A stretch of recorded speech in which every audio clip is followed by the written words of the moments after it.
I was preaching in Denver one time, and some guys came and they said, Hovind, we know you teach the earth is only 6,000 years old. We'd like to prove to you you're wrong. Would you come with us, please? I said, sure. They took me to this big freezer in Denver, outside of Denver in Lakewood. It's the National Ice Core Laboratory. 36 below zero in there.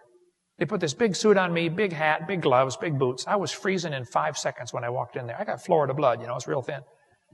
They said, Hovind, we go to Greenland and we drill holes through the ice.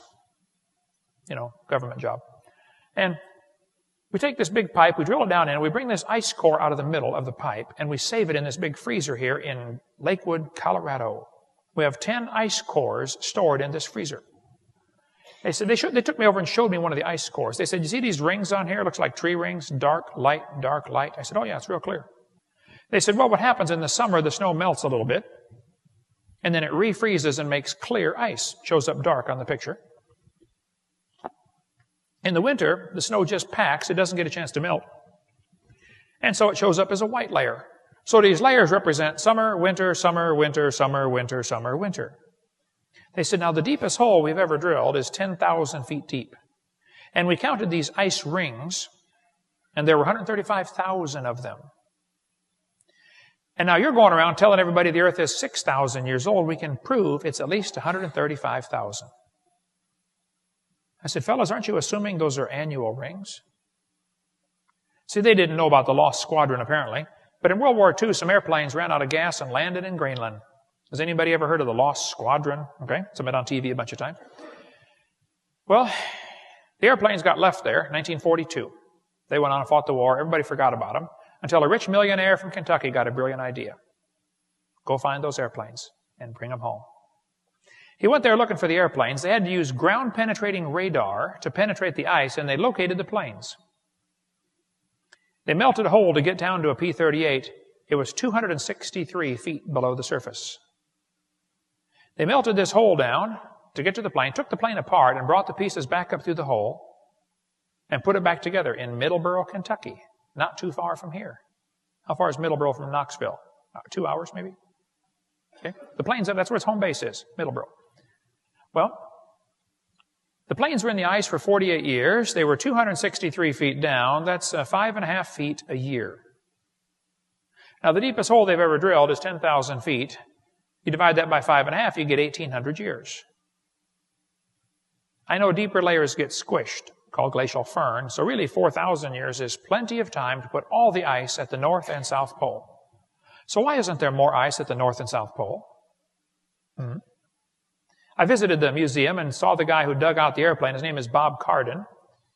I said, Bob, when you went down to get to that airplane, did you go through ice rings? He said, oh yeah, many hundreds of them. I said, now wait a minute. How can there be hundreds of ice rings in 48 years? Shouldn't there be somewhere around 48? He said, who told you those are annual layers? He said, that doesn't represent summer, winter, summer, winter. It represents warm, cold, warm, cold, warm, cold. You can get 5 of those in 1 week in Knoxville, can't you? Yeah. But here's a guy still calling them annual layers. Now, either he's ignorant or he's lying. I hope he's just ignorant, because ignorance can be fixed. You see, stupid is forever, but ignorance can be fixed. That's the difference, by the way. A guy that works with the Eskimos said, Brother Hovind, I got 15 layers of snow on my car in 8 hours. Not 15 inches, 15 distinct layers of snow. You kids are going to be taught that each of the layers of the earth is a different age. They've got Cenozoic, Mesozoic, Paleozoic, Archeozoic. Did you know the whole geologic column is baloney? It doesn't exist. We covered that on video 4.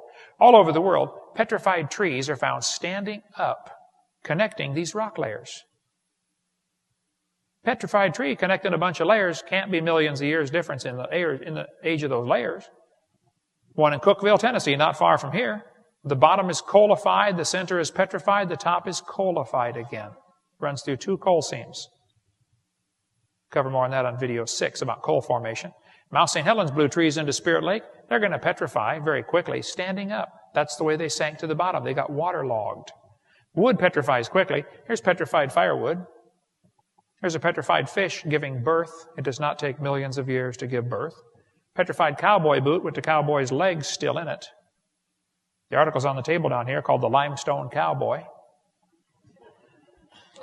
The Mississippi River is depositing sediments at the rate of 80,000 tons every hour. 80,000 tons of mud comes down and dumps off around New Orleans, and that delta is growing larger and larger. They studied the delta pretty carefully and say it probably took about 30,000 years to put all that mud out there in the delta. Okay, well then I have a question. If the earth is millions of years old, why isn't the whole Gulf of Mexico full of mud by now? They'll say, Hovind, it's 30,000 years. That proves the Bible's wrong. The Bible says 6,000. I know, but see, I've got a theory about that. Here's my theory. I believe 6,000 years ago, God made everything. 4,400 years ago, there was a flood. As the flood water was running off, whoosh, about half of that mud washed out there in 20 minutes.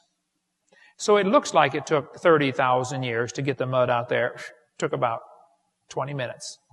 And then 4,400 years since then, okay? A friend of mine from Louisiana is a pastor of a church. He said, Brother Hovind, I used to work in the oil field, drilling in the Gulf of Mexico, drilling for oil. He said, we drilled down through 14,000 feet of mud and hit trees 60 feet tall, standing up. 60-foot vertical trees under 14,000 feet of mud. More about that on video 6. Here's a picture of the oldest tree on the planet. It's called the bristlecone pine. We've got a piece of bristlecone in our museum in Pensacola. It's only 30 inches in diameter, and it's 700 years old. You can count the rings with a magnifying glass. It grows real slow. Now, tree ring dating is not an exact science. Trees can produce 2 rings a year or 3 rings a year. Okay? And be very careful about tree ring dating with overlapping sequencing. We cover more on that during Q&A time if you'd like. But the oldest tree in the world, this textbook says, is 4,300 years old. Earth's oldest organism. That's a pretty old tree. But I've got a question. If the earth is millions of years old, why don't we have an older tree someplace? Why would the oldest tree be 4,300 years old? I have a theory about that. Now here's my theory.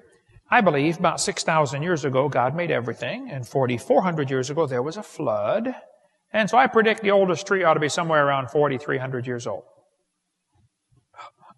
It is. Wow. Maybe that Bible's right, you know? Maybe you ought to read that thing and believe it. Here's a picture of a coral reef. You know, the largest reef in the world's in Australia. I had a call from a church in Brisbane one time. They said, do you want to come preach over here in Australia? I said, I need to pray about this. He said, yes.